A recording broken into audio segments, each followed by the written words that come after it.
Hey guys, welcome to my YouTube channel Animax TV. आज मैं explain करने जा रहा हूँ एक और न्यू एनीमे। लेकिन इस बार जो मैं एनीमे एक्सप्लेन करने जा रहा हूँ वो कोई जापानीज एनीमे नहीं है। इस बार पहली बार मैं एक चाइनीज़ एनीमे एक्सप्लेन करने जा रहा हूँ जिसका नाम है द हीरोज रिटर्न। ये एनीमे रिलीज़ हुआ था अक्टूबर 2020 में। इसका जॉनरा है एक्शन साईफाई और एपिसोड है इसमें टोटल 12।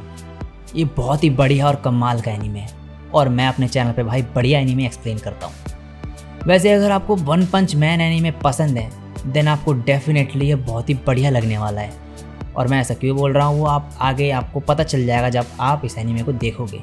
तो वीडियो को एंड तक जरूर देखना बिना स्किप करे। मैं मिलूंगा वीडियो के एंड में। तो बिना टाइम फोड़े लेट्स फ्रिकिंग बिगिन।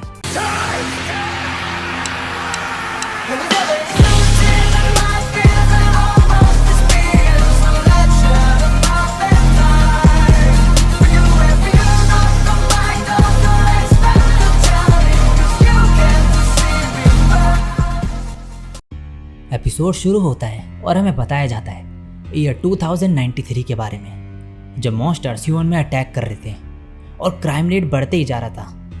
और 2095 तक इतने डिजास्टर के बाद गवर्नमेंट को भी नहीं समझ आ रहा था कि वो क्या करे। सब परेशान थे और घबराए हुए थे। और तब ह्यूमन हिस्ट्री का फर्स्ट हीरो आया, जीरो। और ये हीरो एक ही पंच में इस मॉन्स्टर को डिस्ट्रॉय कर देता है और एक एक करके सभी मॉन्स्टर को मारते जाता है। कोई भी इसका कुछ नहीं बिगाड़ पाता।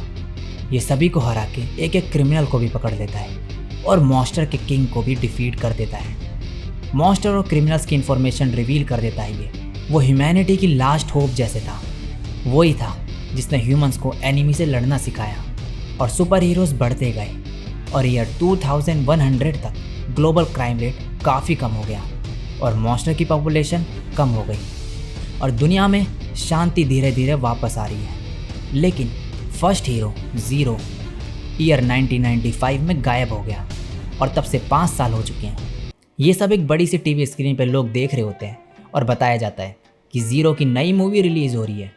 और एक लड़के को दिखाया जाता है जो ये देख के कहता है इसकी 5th मूवी आ गई। अगर इन लोगों को पता चल जाए कि जिस हीरो ने इस दुनिया को बचाया उसकी बहन ने घर से बाहर निकाल दिया उसे काम ढूंढने के लिए, तो ये क्या सोचेंगे। सो गाइज, ये जो लड़का है यही है अपना जीरो, जिसने ह्यूमंस को मॉन्स्टर से बचाया था 5 साल पहले और गायब हो गया था। तभी जोर से साइड से चिल्लाने की आवाज़ें आने लगती है और यहाँ पे भीड़ लगी होती है और ये लड़कियाँ शिशन का नाम पुकार रही होती है। जीरो कहता है क्या ये वही सुपर हीरो है शिशन फैमिली से। ये यहाँ पे शो कर रहे होते हैं और बोलते हैं ऐसे ही हमें सपोर्ट करिए जिससे हम बी रैंक में प्रमोट हो जाए। तभी इस पर गोली चलती है और जिसने चलाई होती है ये वो कहता है मेरे साथी को चोट पहुंचाने की हिम्मत कैसे करी तुमने, मैं यहाँ तुम्हारी जान लेने आया हूँ। ये बोलता है कौन हो तुम। ये गुंडा बोलता है क्या तुम लॉर्ड ब्लैक हैंड को नहीं जानते। दूसरा लड़का कहता है तुम सी रैंक के विलेंस की हिम्मत कैसे हुई हमारे कॉन्सर्ट ख़राब करने की। और अब ये इन पर गोली चलाने लगते हैं लेकिन दूसरा बंदा इनकी गन्स ले लेता है अपनी पावर से। तो अब ये गुंडे इन्हें हाथों से मारने आते हैं लेकिन शिशन फैमिली के ये लौंडे इनको अपनी पावर से धूल चटा देते हैं। अब इनका बॉस फाइट करने आता है लेकिन ये इसे टच भी नहीं कर पाता और ये बंदा इसे हरा देता है अपनी पावर से और बोलता है यहाँ से निकल जाओ। तभी जीरो पीछे से आके इसके पैर पे हथकड़ी लगा देता है और कहता है यहीं वेट करो जब तक स्पेशल डिपार्टमेंट ना आ जाए। ये गुंडा इसके हाथ में हथकड़ी देख के कहता है ये तो सिर्फ सीनियर कॉप्स के पास होती है क्या ये। और अब पास का सीन दिखाया जाता है जिसमें शिशन फैमिली का ये बंदा इस गुंडे को काट देता है जिसमें पैसे होते हैं। तो ये शिशन फैमिली का बंदा इस गुंडे को पैसे देता है जिससे ये इन्हें सबके सामने मार के थोड़ा चौड़ में आ जाए और अपनी रैंक बढ़ा सके सबके सामने। लेकिन अब प्रेजेंट में ये जो गुंडा है ये गुस्से में आ जाता है और अपनी असली पावर दिखा देता है और इस शिशन फैमिली के लड़के को मुक्का मार के साइड फेंक देता है। बाकी फैमिली मेम्बर्स भी इस पर अटैक करते हैं लेकिन यह सभी के सब हार जाते हैं। तभी एक लड़का आता है और कहता है तुम्हारा अपोनेंट मैं हूँ, मैं ई रैंक हीरो हूँ और तुम्हें यूज़ करके अब मैं और फेमस हो जाऊँगा। ये गुंडा बोलता है ई रैंक के हो फिर भी इतनी चौड़ में हो। ये कहता है ई रैंक में क्या बुराई है, मेरी असली स्ट्रेंथ ई रैंक की नहीं है। और अपने high level power laser gloves निकालता है लेकिन जैसे यूज़ करता है खुद ही उड़ के दूर चले जाता है। जीरो इसके पास जाके कहता है क्या तुम ठीक हो। लेकिन यह बंदा तो हार मानने को तैयार ही नहीं होता और अलग अलग वेपन्स निकाल के अटैक करते ही जाता है। लेकिन हर बार वो गुंडा इसे मार के कूड़े के डब्बे में फेंक देता है और अब इसे ख़त्म करने के लिए इसकी तरफ बढ़ते हुए आ रहा होता है। ये ई रैंक का हीरो बोलता है, तुम यहाँ से निकल जाओ, लेकिन ज़ीरो कहता है वो तुम्हें जान से मार देगा। ये कहता है, मैं एक हीरो हूँ, मैं किसी और को अकेले छोड़ के कैसे भाग सकता हूँ। और ये सुन के ज़ीरो भागते हुए जाता है और अपनी वेपन निकाल के इस गुंडे के भर के एक मारता है और एक ही अटैक में इसे हरा देता है। ये देख के ई रैंक का हीरो काफ़ी ज़्यादा इम्प्रेस हो जाता है और इसके पैर पकड़ के कहता है, चलो साथ में काम करें। मेरे सुपर हेड और सुपर गियर और तुम्हारी सुपर स्ट्रेंथ के साथ हम दोनों वर्ल्ड के सबसे स्ट्रॉन्गेस्ट टीम बन जाएंगे। ज़ीरो बोलता है, क्या तुम श्योर हो कि तुम्हारे पास ये दोनों चीज़ हैं? ये कहता है, तुम मेरी असली एबिलिटी नहीं समझते, अगर मैं अपने सारे इक्विपमेंट्स लाया होता तो उसे हरा देता। तभी यहाँ पे कार आती है, इसमें से एक लड़की निकलती है।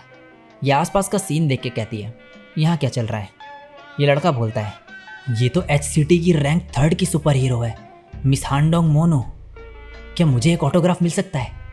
ये बोलती है, क्या तुम पहले ये बताओगे कि यहाँ पर हुआ क्या?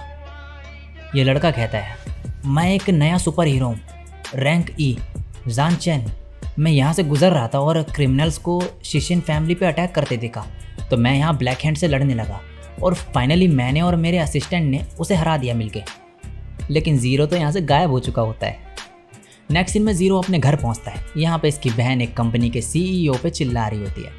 ये ऐसे अपने साथ काम करने को बोल रहा होता है, लेकिन ज़ीरो की बहन एक्सेप्ट ही नहीं करती इसे और इसे यहाँ से बाहर फेंक देती है। ज़ीरो अंदर आके कहता है, फिर से एक CEO को मार दिया, ये लॉन्ग वैनफेंग हैंडसम था, तुम्हें ये पसंद क्यों नहीं? ये बोलती है, मेरे दिल में सिर्फ ज़ीरो ही रहेगा, ना कि कोई ऐसा बंदा जिसे सिर्फ फेम और पैसे की पड़ी हो। तो भाई ज़ीरो की जो बहन है उसे भी नहीं पता कि इसका ही भाई है ज़ीरो। अब ये बोलती है, क्या तुम्हें कोई जॉब मिली? ये घबराते हुए कहता है, इस दुनिया में काम ढूंढना काफ़ी मुश्किल है। इसकी बहन कहती है, तो तुम्हें जॉब नहीं मिली? और इस पर चिल्लाते हुए कहती है, घर पे ही पड़े हो तुम 5 साल से, ना ही कुछ काम करते हो, अपने कमरे को देखो, कूड़ा हो चुका है वो। ज़ीरो बोलता है, तुम काफ़ी अनोइंग हो, मॉम और डैड ने कुछ नहीं कहा मुझे। ये बोलती है, मॉम और डैड को मरे हुए 10 साल हो चुके हैं। तभी जान चैन यानी कि वही ई रैंक का हीरो यहाँ पर आ जाता है और ज़ीरो को यहाँ पे हीरो बनने के लिए इनवाइट करने आया होता है और अपने असिस्टेंट की जॉब देने को बोलता है। इसकी बहन को जब पता चलता है कि इसमें इसे पैसे मिलेंगे तो ये मान जाती है और कहती है, अब से मेरा भाई तुम्हारा है। ज़ीरो बोलता है, मैं बस एक ऑर्डिनरी पर्सन हूँ जिसने कभी फाइट भी नहीं की। जान बोलता है, ये तुम क्या कह रहे हो, तुमने ही तो C क्लास के क्रिमिनल को मारा। कल मैं तुम्हें हीरो एसोसिएशन ले जाऊंगा रजिस्टर करने के लिए और तुम्हें डिनर के लिए भी इनवाइट करूंगा। अब अगले दिन ज़ीरो जाता है जान के साथ हीरो एसोसिएशन। यहाँ पे आके ये ज़ीरो का यानी कि अपना ही स्टैचू देखता है और पूछता है, ये ज़ीरो के बगल में कौन है? जान बोलता है, तुम्हें इतना भी नहीं पता, ये SS क्लास के हीरो हैं जो ज़ीरो के साथ लड़े। ज़ीरो मन में बोलता है, मुझे तो याद नहीं कि मैं SS क्लास के हीरोज़ के साथ लड़ा था। अब जान हीरो रजिस्ट्रेशन लॉ के बारे में बताता है जो 5 साल पहले स्टार्ट हुआ था, जिसमें एक बिल प्रपोज करा था जिसके अकॉर्डिंग हीरोज़ को डिवाइड कर दिया गया था उनकी बैटल रिकॉर्ड्स के बेस पे हाईएस्ट टू लोएस्ट लेवल तक, यानी SS रैंक, S रैंक और बाकी 8 बची हुई रैंक में। और इसकी वजह से हीरोज़ के बीच में काफ़ी लड़ाई हुई, काफ़ी हीरोज़ ने काम छोड़ दिया इसकी वजह से। फिर कहता है, चलो छोड़ो इसे, हमें रजिस्टर भी तो करना है, तुम हीरो बन सकते हो अगर एग्ज़ाम पास कर लो तो। अब नेक्स्ट सीन में एक लड़की ने यहाँ पे एग्ज़ाम के लिए लाई होती है और सामने होता है B रैंक का हीरो मिस्टर याटन। ये कहता है, अगर मुझे 3 मिनट तक झेल पाए तो तुम एग्ज़ाम पास कर लोगे। ज़ीरो स्माइल करते हुए बोलता है, अगर मैं तुम्हें हरा दूँ तो? ये सुन के दोनों हैरान हो जाते हैं और जान कहता है, ये B क्लास के हैं, तुम इन्हें नहीं हरा पाओगे। लेकिन ज़ीरो आगे चले जाता है याटन से लड़ने। याटन तैयार हो जाता है और ज़ीरो भी अपनी वेपन निकाल लेता है बाहर। याटन ज़ीरो पे अटैक करता है लेकिन ज़ीरो इसे अपनी वेपन से रोक देता है। ये लड़की कहती है, मैंने ऐसा पहली बार देखा कि किसी ने मिस्टर याटन का अटैक रोका हो। याटन बोलता है, बच्चे मुझे लगता है कि तुमने जो बोला वो मजाक नहीं था। ज़ीरो कहता है, मैंने जितना सोचा था तुम उतने कमज़ोर नहीं। याटन कहता है, मैं जितने भी कैंडिडेट से मिला उनमें तुम सबसे स्ट्रॉन्ग हो, लेकिन मैं एक टेस्टर हूँ। मैंने काफ़ी लोगों को देखा है जिनके पास मोटिवेशन तो है लेकिन स्ट्रेंथ नहीं। याटन अब सीरियस हो जाता है और ज़ीरो पे अटैक करता है लेकिन ज़ीरो इसे डॉज कर लेता है। अब ये इस पर टूटे हुए पत्थर फेंकने लगता है और जीरो सभी को अपनी वेपन से तोड़ दे जाता है। अब ये दोनों लड़ने लगते हैं। याटन कहता है, क्या हुआ, क्या यही तुम्हारी असली ताकत है? ऐसे अटैक्स मुझे नहीं हरा सकते। और जीरो स्माइल करता है फिर। अब याटन इसमें तभी अटैक करता है, लेकिन जीरो इसे रोक के इसके मुंह पे एक जोरदार लात मारता है और एक ही किक में ये बी रैंक का हीरो याटन नीचे गिर जाता है और हार जाता है। ये देख के ये दोनों का मुंह खुला का खुला ही रह जाता है। जीरो कहता है, काफ़ी टाइम हो गया था मुझे कोई फिजिकल एक्टिविटी करे, तो मुझे कितने पॉइंट्स मिले? ये लड़की कहती है, फुल पॉइंट्स। प्लीज़ अब रिटर्न एग्ज़ाम रूम की तरफ चलो। मैं टॉयलेट होके आई और भागते हुए जाती है और चिल्लाती है, एक शॉकिंग न्यूज़ है, मास्टर याटन हार गए। जान जो होता है वो काफ़ी ज़्यादा इम्प्रेस हो चुका होता है कि जीरो ने उस बी रैंक के हीरो को भी हरा दिया, और जीरो यहाँ पे काफ़ी घबराया हुआ होता है रिटर्न एग्ज़ाम का नाम सुन के, और कहता है, मैं तो गया। और इसी के साथ इस एनीमे का एपिसोड नंबर 1 यहीं पे एंड होता है। सो गाइस, ये था इस एनीमे का episode number 1 and I hope कि आपको अच्छा लगा हो। अच्छा लगा होगा तो लाइक कर देना इस वीडियो को, कमेंट कर देना, और चैनल पर पहली बार आए हो तो सब्सक्राइब भी कर देना। नीचे कमेंट करके बताना कि कैसा लगा ये एनीमे। मैं मिलूँगा आपको नेक्स्ट वीडियो में, तब तक के लिए सायोनारा और बाय।